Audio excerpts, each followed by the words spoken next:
Hi everyone, this is Xiaofu. Welcome back to my channel. So in the future, I'm going to share uh, the knowledge that I learned during my academia study and also from my current job. So during my academic study, my main focus is on nonlinear dynamics and mechatronic system. Right now, my current job is mainly focusing on control algorithm design and also control system design. So I would like to starting from my sharing my knowledge on my current job, so that a lot of people can, especially for those beginners, can have a clear understanding of on how control system works in real daily life. And after that, what I'm going to do is on the side, I also have a part-time job which I did. I started my own tech startup, which is doing vibration energy harvesting. So I would like to share how you can actually start a tech startup from scratch. I want to hope like people who are not only engineers but can also have a mindset to be an entrepreneurs in the future. Okay, back to the control system perspective. So the topic that I shared is okay, how we can replace the human with automation. This first video is just an introduction of control system. Okay, so right now I'm planning to use this car driving on the road as an example. So as we know, long time ago when people are driving the car on the road, so we have to use our VU feedback to avoid hitting into the obstacle. So the thing is that our VU feedback, so we can do it quickly in real time and also change the steering wheel as quickly as we can, so that we can drive the car accurately and safely on the road. Well, so with technologies keep evolving, so right now how can we make sure that we don't get human being involved? If we don't have human being involved, so you have to make sure there are VU feedback and also let's say actuator that is replacing human beings motion to change the steering wheel at the right moment. So right now, Waymo, Tesla, they are all trying to achieving, let's say, unmanned driving. In China, there is also already a lot of cars has been using autonomous driving already, which is for passenger vehicle purpose. So they can use radar, lidar, those sensor feedback, and do it quickly in real time. So then they can actually avoid using human being to drive the car. But how people deal with this sensor measurement noise, and also under different road conditions, there are also disturbances, and also how they can process those data in real time quickly enough so that they don't have a delay system. Those can also impact the controlled performance. So control, just shortly speaking, is to forcing a system to perform in a desirable fashion. Automatic control, of course, if you don't involve any laborers or human beings, you have to make sure you do everything fully with computer. And in the subsequent lectures, what I'm going to do is, okay, we are going to analyze a control system and try to assess the overall performance of the system, such as the stability of the system, time constants, oscillation frequency, and also their steady state properties. And how we design a automatic control system based on, let's say, your goal, noise, disturbances, all of those. So, okay, so design control system, okay, we need a desirable features, right? So, if you look at any, real life control system or physical plant, let's say you use a pendulum system, right? You want to make sure the pendulum system is vibrating back and forth with a specific velocity. or angular velocity. So this means you have to give them a set point, which is a reference we call set point tracking. And at the same time, let's say, what if there are some disturbance over there, right? When you are just started, let's say you have wind over there, and those are, let's say, can come from time to time, so which involves disturbance rejection. Well, if you are trying to use, let's say, a sensor to measure the angular displacement or velocity, which serve as a feedback information, you have to make sure the noise is not highly introduced into your feedback system. Otherwise, your system will be impacted on the controlled performance. Or if your transient response of your model is predictable, you can also use feedforward to make sure you cancel those transient response very quickly. Um,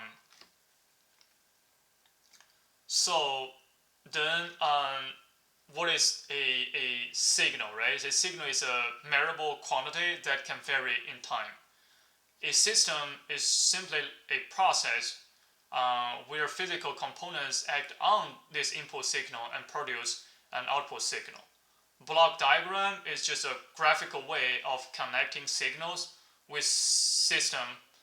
Um, so before we move on, I would like to give you a bit of understanding of in real system how the time response of disturbance noise look like. I'm going to show that right now in MATLAB. So let's say you have a highly nonlinear pendulum system. When it vibrates back and forth, let's consider right now you don't have any external disturbances. Let's say there's no wind at all. The weather prediction is really good. And looking at, let's say, your sensor data, let's say you have an ideal sensor. There's no any disturbance, right? There's no any noise. So if you look at it, let's say it's purely very clear signal. Let's say nonlinear system, you will never expect this system will vibrate back and forth as a single sinusoid. It might be multiple of them added together. So the current one you saw is multiple sinusoids overlap together. Well, if you consider your system start to have actual noise, as you can see right now, the x-axis is not frequency, it is in time in seconds. So if you look at it right now after you add the noise, so the actual signal that you get compared with your actual system dynamics, there are a little bit difference. So in the future, when we introduce common filter, that is one of a very good algorithm that can help you to reduce the noise impact. Well, if you look at a lot of frequency response of a dynamical system, let's say those three tonal signals are disturbance. So disturbance can be generate low frequency sinusoid signal. As you can see right now, they are generally sinusoid. So those can be considered as disturbance.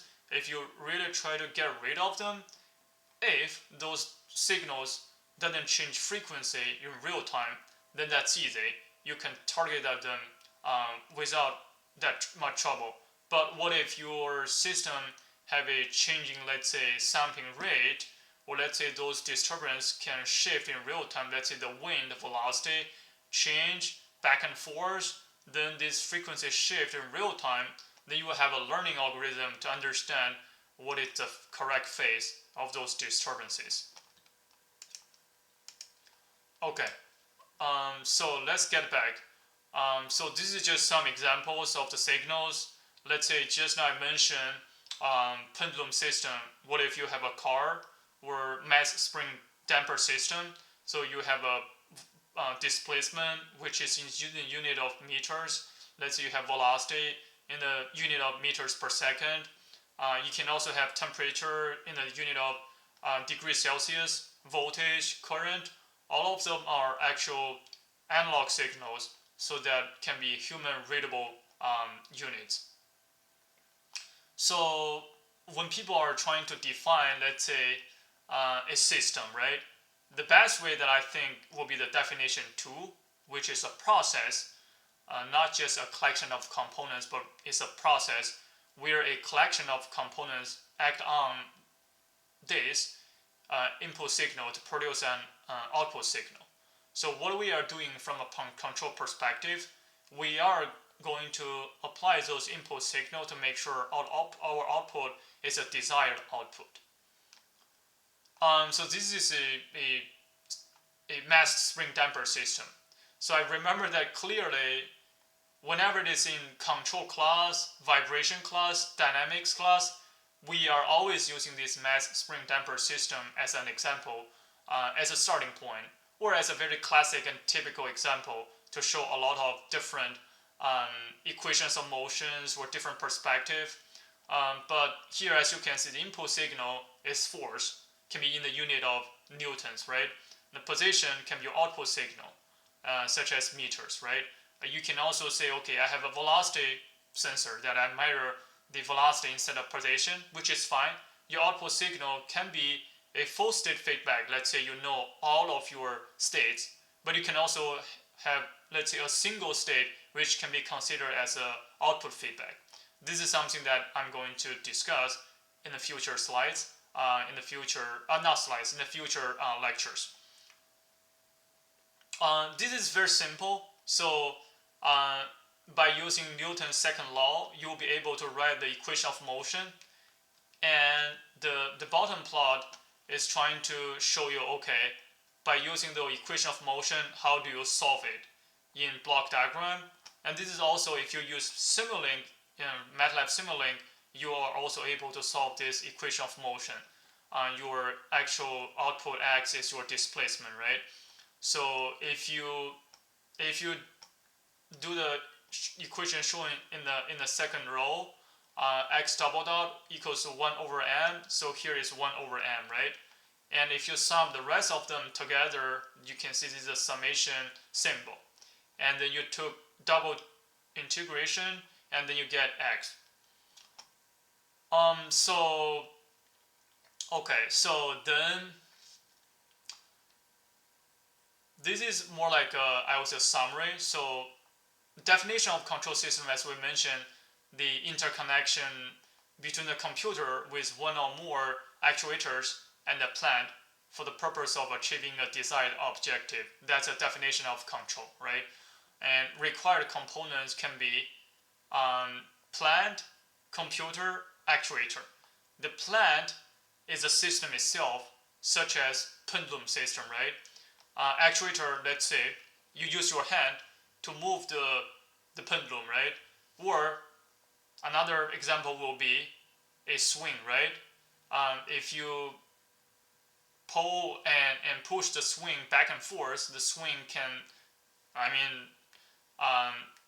move in the way as you desire, right? So this is just some actual, examples. Other than that, typical external signals such as we usually, for control system, if we would like to have a desired output, we will give a set point, a reference to the model or to the plant. And disturbance or noise are always undesirable, which is generally either related to the hardware limitation or because of the, let's say, actual condition, such as different wind and velocity, and also under different road conditions, you have bumps, right? When you are driving on the road, those can be considered as disturbance. At last, control is either feed forward or feedback in a very higher picture. Whichever one you are using, so we are comparing the difference between feed forward and feedback. Feed forward means before you have the feedback information, you've already applied a control command, so your actuator has already been applied. So that means your transient response is more or less predictable. So I think a lot of feed-forward system or feed-forward control system is trying to make sure you have a very fast and quickly die out transient response. But feedback, it takes time because your feedback has to get the information and do the actuation accordingly. Well, feed forward, as I mentioned, it has to be highly predictive. So that means you are very sensitive to model uncertainty and also disturbance because those are generally not that easy to predict. But for impact of communication delays, it's purely almost none over zero. But feedback is a very, strongly impacted by communication delay. As we know, like PID control in discrete time control system, if you have a higher delay, you are having a less phase margin, then what you are going to have eventually will be an unstable system if your delay is large enough. Well, some of the algorithm can handle the delay, but how much they can handle, there is also threshold.